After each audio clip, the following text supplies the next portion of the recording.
Happy Friday, Earlhamites.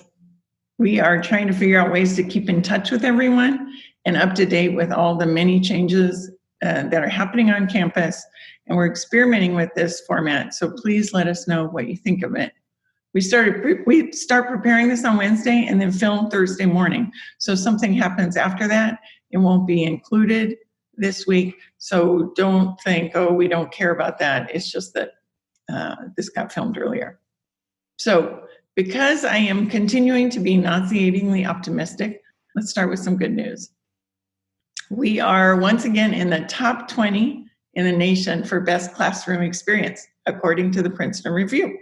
This is based on student ratings and is a testament to our faculty's unceasing dedication to creating a first-class teaching and learning experience for our students. And speaking of faculty, Mike Dybel recently became president of the National Association of Advisors for the Health Professions. You can find more about Mike's appointment and the Princeton Review ranking at earlham.edu/news. And now I want to talk about some not good news. We've had a couple of incidents of anti-Semitic flyers posted on campus in the last week on the outsides of buildings. This is completely unacceptable at Earlham, and we are making intensive efforts to find the person responsible. Please let us know if you have any kind of information that can help us. I also want to give you some updates on how we're dealing with COVID on our campus. The first thing is that we are incredibly lucky to be part of the Richmond and Wayne County community, both because we have had very few COVID cases in the area, and also because we are blessed with having Reed Health as a partner.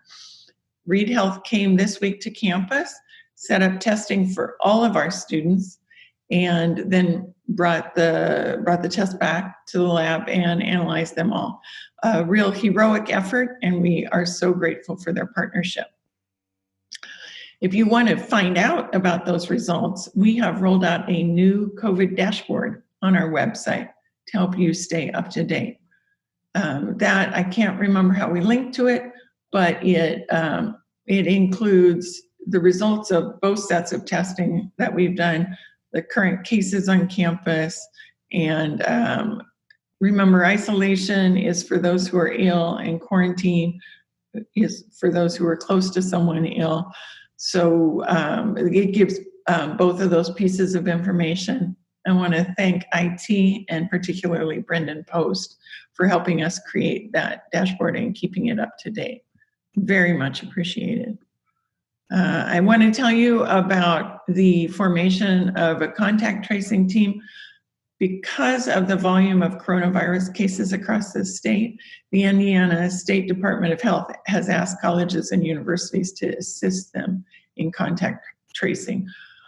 This is a change from what they originally asked, which is for us to not contact trace and allow them to because of concerns about health information privacy. But to meet that need, the college's crisis management team formed a task force assigned with carrying out these duties. And those members, that contact tracing team, the members include Catherine Dickman, Bill Kinsey, Amanda Wright, and Jennifer Farrell. They were selected because they have prior training on contact tracing from the Johns Hopkins Bloomsburg School of Public Health. This is just anytime you get a chance to thank our 4 contact tracers or the crisis management team, please take advantage of it because they are all doing all of this work on top of their regular daily duties. They are so much appreciated. We have also been sending out, those of you on campus know that we send out a daily request for information about COVID symptoms. You do a self-assessment so we can have early warning of a potential outbreak. Right now, we only have about 74% compliance from faculty and staff and 73% compliance from students. in reporting daily symptoms. This is something I do every morning, and it takes less than 10 seconds. I would ask you all to do it because we really need 100% compliance to be more confident that we will be able to assess what's happening on campus. So please, those of you who have been doing it, please continue to. Thank you. And for those of you who haven't yet, maybe it's headed to your spam filter. Please be sure to fill that out.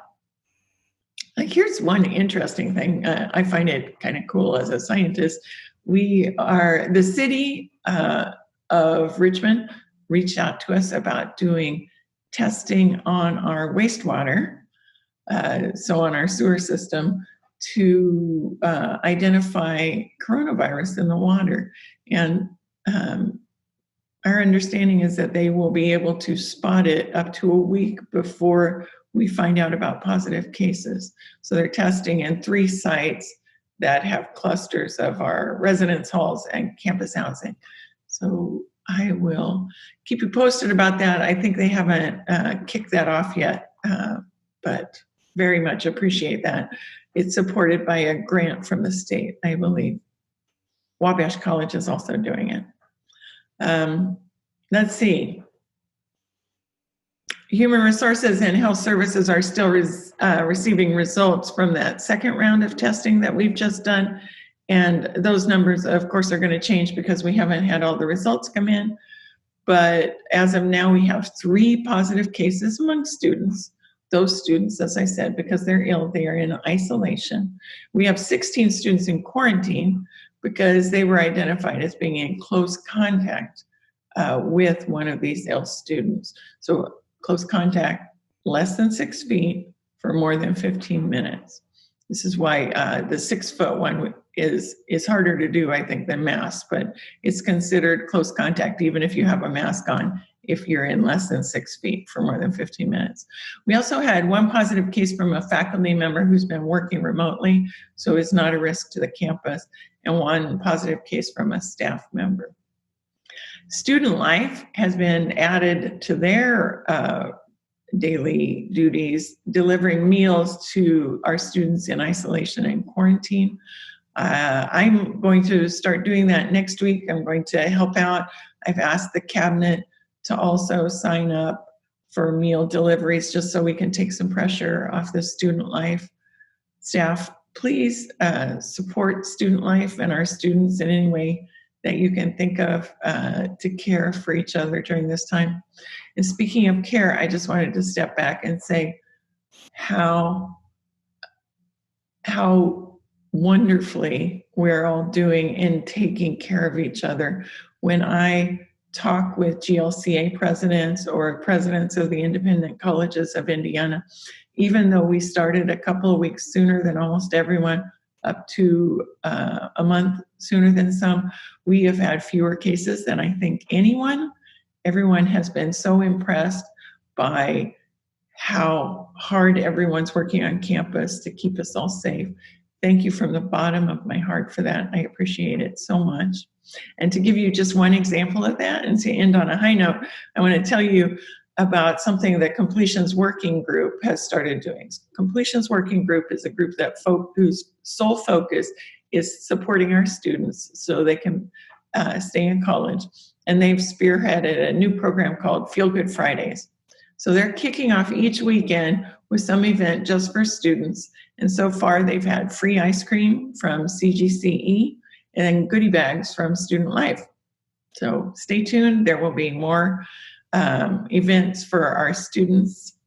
And that is it for this week. I'll see you next Friday. Let me know if you have any news that you'd like us to share. Take care.